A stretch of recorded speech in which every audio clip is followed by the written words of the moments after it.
Hello students, स्वागत है आपका हमारे स्टडी व्यू एजुकेशन चैनल में। आज की जो डिक्टेशन है वो 75 वर्ड पर मिनट की स्पीड से रहेगी। स्टूडेंट्स, एक बात और कहना चाहूँगी आपसे कि मैंने राजस्थान हाई कोर्ट स्टेनोग्राफर 2023 से संबंधित एक एफिशिएंसी टेस्ट बनाया है और कुछ बेसिक रूल्स और रेगुलेशन बताए हैं जो आपने स्किल देते वक्त वहाँ पे ध्यान रखने हैं। जैसे कि स्पेस बार लगाना है कि नहीं लगाना, टैब लगानी है कि नहीं लगानी, एंटर कैसे प्रेस करना है, बैक स्पेस का यूज़ होगा या ना नहीं होगा, ऑटो स्क्रॉल चलेगा या नहीं चलेगा, एक्यूरेसी टेस्ट कैसे देना है, कितनी गलतियां अपने को माफ़ है, कहाँ कोमा लगानी है, कहाँ विराम लगाने हैं, सभी बातों का मैंने एक अलग से वीडियो बनाई है। उसका जो लिंक है, 2-3 जो वीडियो है उनके लिंक है जो डिस्क्रिप्शन बॉक्स में दिया हुआ है, तो आप पहले वो वीडियो ज़रूर देखिए ताकि आपको फाइनल एग्ज़ाम के अंदर जो स्किल होगा उसके अंदर वो वीडियो आपके लिए बहुत ही महत्वपूर्ण साबित होगी। डिक्टेशन शुरू करने से पहले आपसे रिक्वेस्ट है कि यदि आपने हमारे स्टडी व्यू एजुकेशन चैनल को सब्सक्राइब नहीं किया है तो प्लीज़ सब्सक्राइब कर लीजिए, वीडियो को लाइक और शेयर भी कर दीजिए। डिक्टेशन स्टार्ट होगी 3 सेकंड बाद। स्टार्ट।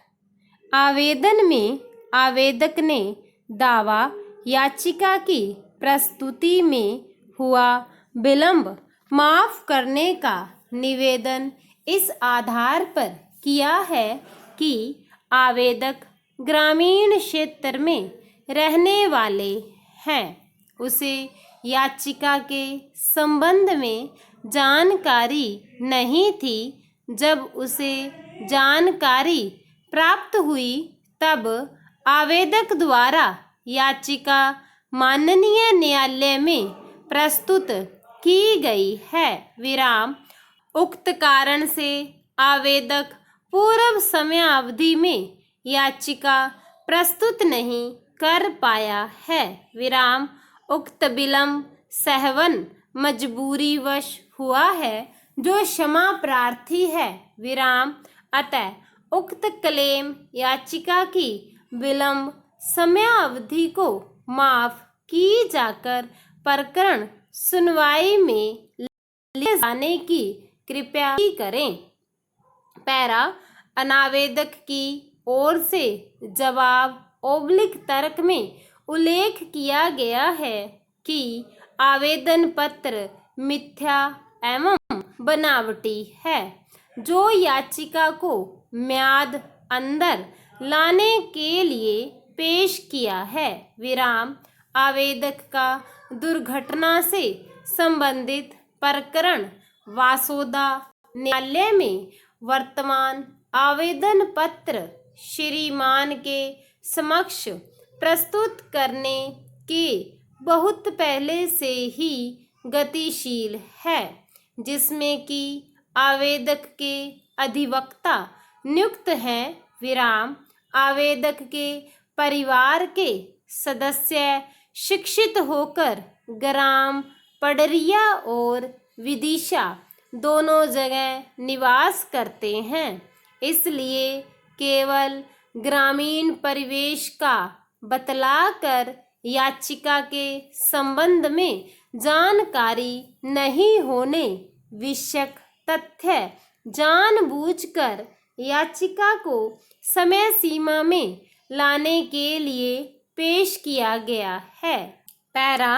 अनावेदन ने जवाब तर्क में यह भी उल्लेख किया है कि आवेदक ने आवेदन पत्र में इन तथ्यों का भी खुलासा नहीं किया है कि यदि जानकारी ग्रामीण क्षेत्र का होने के कारण नहीं थी तो सर्वप्रथम जानकारी किससे व कैसे। आवेदक ने आवेदन पत्र में यह भी स्पष्ट उल्लेख नहीं किया है कि कितने समय का विलंब माफ कराना है। विराम। इसके अलावा आवेदक का स्वयं का कोई शपथ पत्र भी पेश नहीं है। विराम।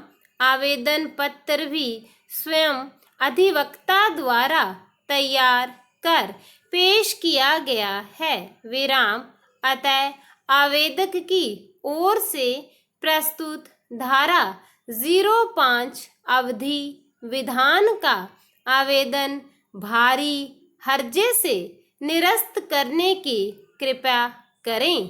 पैरा अनावेदक के विद्वान अधिवक्ता की ओर से तर्क के दौरान यह भी व्यक्त किया गया है कि वर्तमान आवेदन पक्षकार द्वारा प्रस्तुत नहीं किया गया है, बल्कि अधिवक्ता द्वारा प्रस्तुत किया गया है और अभिभाषक का शपथ पत्र भी नहीं है।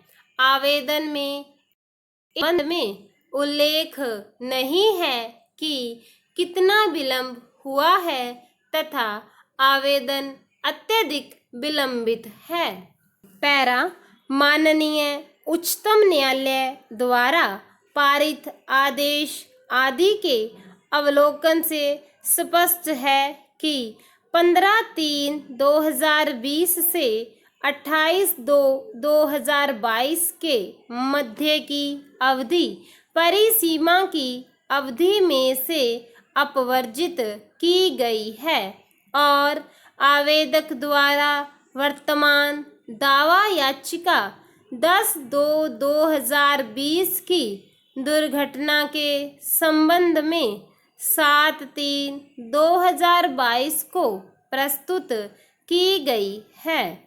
पैरा अतः यदि माननीय उच्चतम न्यायालय के उपरोक्त आदेश के दृष्टिगत 10/2/2020 से 7/3/2022 की अवधि में से 15/3/2020 से 28/2/2022 के मध्य की अवधि माननीय उच्चतम न्यायालय के उक्त आदेश के दृष्टिगत अपवर्जित कर दी जाती है तो आवेदक की वर्तमान याचिका परिसीमा के अंदर अर्थात दिनांक से 6 माह के अंदर होना दर्शित होती है, क्योंकि वर्तमान दावा याचिका 10/2/2020 की दुर्घटना के संबंध में 7/3/2022 को प्रस्तुत की गई है। स्टॉप। स्टूडेंट्स, अब परीक्षा की जो अंतिम घड़ियां हैं उसके अंदर कोई मैटर नहीं रखता कि आप 2 डिक्टेशन लिखो या 10 डिक्टेशन लिखो। मैटर ये करता है कि आप चाहे जितनी मर्जी बार आप डिक्टेशन लिखो, बट आप जो उसकी आउटलाइन बनाई है उसको पढ़कर ज़रूर देखिए कि आपको समझ में कितना आ रहा है। और एफिशिएंसी से रिलेटेड आप पूरे क्वेश्चन मैंने एक अलग से वीडियो बना दी है, वो आप एक बार करके देखिए। वो पहले परीक्षाओं में आए हुए क्वेश्चन है, उन्हीं से रिलेटेड मैंने वो वीडियो बनाई है। रही बात एक्यूरेसी की, तो अब आप स्पीड बढ़ाने के चक्कर में नहीं रहें, आप एक्यूरेसी लेके आइए। स्पीड अगर आपकी 50 है तो भी ठीक है, बस एक्यूरेसी मेंटेन रखिए। अगर स्पीड बढ़ाना 60-65 पर लेके जाओगे तो एक्यूरेसी गिर जाएगी और अपनी गलतियाँ ज़्यादा हो जाएंगी। ठीक है, तो इन बातों का ध्यान रखिए, घबराइए नहीं, स्वस्थ रहिए, प्रैक्टिस करते रहिए और टेंशन फ्री रहिए। Thank you.